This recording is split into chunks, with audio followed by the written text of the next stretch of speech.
How to download Twitch on your Android device. Are you guys facing issues to download Twitch on your Android device? If that's so, then this video might help you out. Without further ado, let's dive into the video. To download Twitch on your Android device, first of all, open Play Store on your Android devices. After you open the Play Store, just simply tap on search bar and search for Twitch. After search for Twitch, you can see this icon for Twitch over here, Twitch live streaming, Twitch interactive.ins. Just simply tap on it. After you click on it, you can see the option for install, which you are looking for, right? Just simply tap on install. After you click on install, your app will start to download.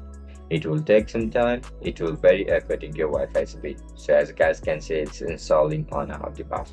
Once it gets installed, it will appear on your mobile home screen. Just simply tap on it and you are ready to go.